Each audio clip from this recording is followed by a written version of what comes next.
sedikit saya berbagi ya, yang guru-guru kami ajarkan itu, kalau berzikir pakai lisan, hatinya mesti nyambung. Karena itu kenapa bilangannya banyak, untuk melatih hati sampai nyambung. Gitu. Makanya disebut zikir. Zikir itu nyambung, artinya ingat. Zikir itu ingat, diucapkan berkali-kali itu untuk menyentuh hati supaya ingat. Antum saya ingatkan, besok hari Senin ya. Besok hari Senin. Besok hari Senin. Besok Bu hari Senin. 4 kali saya ingatkan, nggak ingat juga.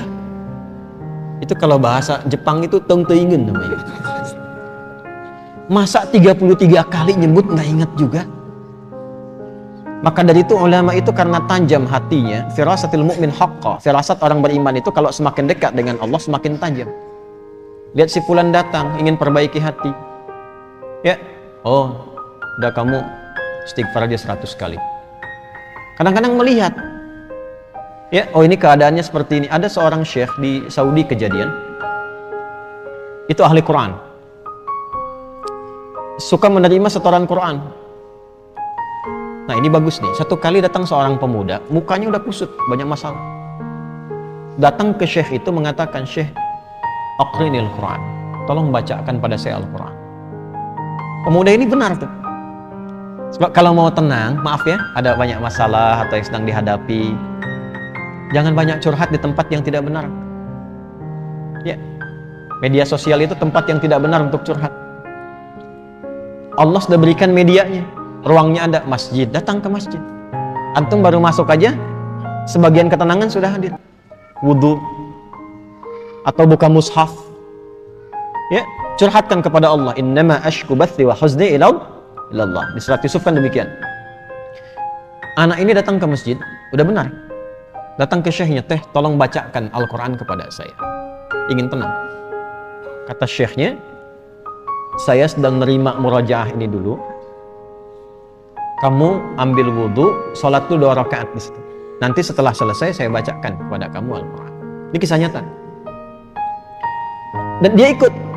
Makanya kalau guru katakan, ikut saja sepanjang guru itu thiqah. Jangan banyak tanya.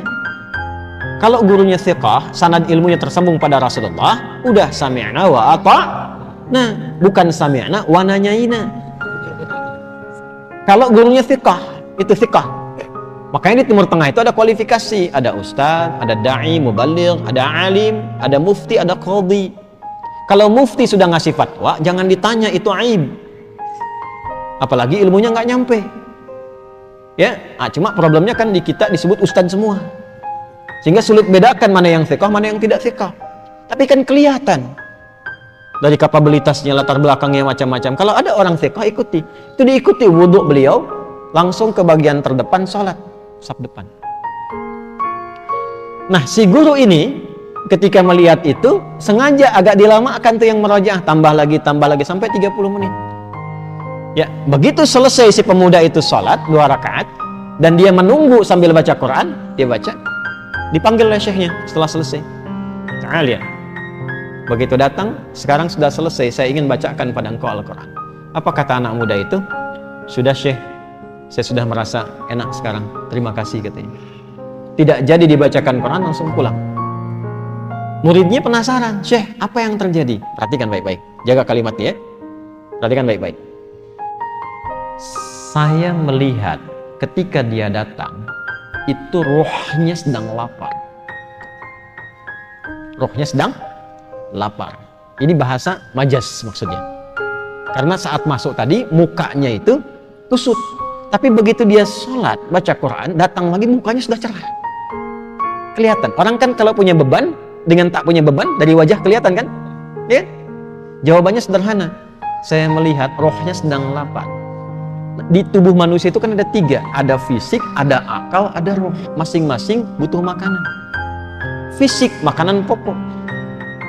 Ya, habis ini misalnya ada sarapan berjamaah, kalau ada, misal. Nah, itu untuk fisik. Untuk fisik. Ya. Ada yang untuk akal, itu ilmu. Iqra bismi rabbikal ladzi khalaq. Afala yanzuruna ilal ibili kaifa khuliqat atau afala yatadabbarunal Quran. Ngaji, belajar itu untuk akal. Tidak dipakai akalnya, tidak diberi makan, tidak belajar, tumpul. Itu pusing juga. Kalau ada orang sehari nggak belajar, itu tumpul, itu pusing itu. Makanya kalaupun tidak belajar, Allah tanamkan di telinga dan matanya supaya mendengar dan melihat, supaya ilmunya terisi. Jadi mendengar itu ada pengetahuan, melihat itu ada ilmu. Anak-anak jangan diperlihatkan yang tak penting, Bu, karena jadi ilmu awal untuk dia. Orang tua bicara kasar, terdengar anak ditiru karena ilmu dari situ. Yang pertama diberi itu pendengaran. Setelah itu tajam penglihatan. Apa yang dilihat, yang didengar, itu yang jadi ilmu. Nah, kita yang sudah baligh menyiapkan waktu ngaji seperti ini. Tapi kalau anak-anak tuh mendengar. Saya waktu malam Jumat tuh masih ngisi itu offline. Itu pernah satu kali mengajar, ada anak jalan. Tuh bahagia mereka. Itu dunia anak-anak memang begitu. Jalan, ngobrol, naik ke pintu, bangku didorong-dorong, itu kan? Anak-anak ya, ingat, anak-anak tuh. Itu dunianya nggak apa-apa, nggak apa-apa. Satu kali orang tuanya mungkin melihat, wah ini khawatir mengganggu ke yang lain. Bagus orang tuanya. Dibawa keluar. Begitu mau dibawa keluar, saya bilang, tunggu sebentar. Tunggu. Biar aja dulu, karena saya tidak merasa terganggu. Biar dulu.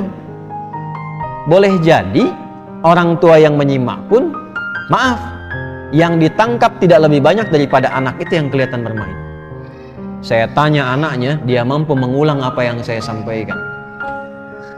Yang bapaknya belum tentu bisa. Dari situ masuk ya tuh. Ilmu masuk dari situ. Nah, seperti halnya fisik butuh makanan, akal butuh makanan, ini roh pun butuh makanan. Karena roh itu sumbernya dari Allah, hanya Allah yang tahu. Allah yang siapkan menunya. Kalau akal sekarang bebas milih karena universal, Allah tebarkan umum. Makanya jangankan yang muslim, yang non-muslim pun bisa belajar, bisa pintar juga. Makanan universal. Jangankan yang beriman, yang tak beriman pun makan juga secara fisik. Tapi roh ini nggak bisa dicari. Allah hidangkan langsung karena sumbernya langsung dari Allah. Quran surah 17 ayat 85.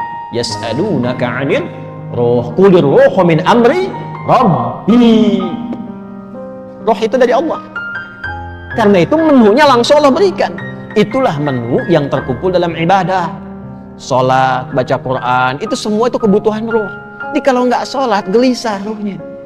Cari terus gitu. Meditasi apa macam-macam, cari. Karena nggak dapat bagiannya. Syekh itu mengatakan, itu rohnya sedang lapar. Begitu diberikan makanannya, kembali sehat. Tuh.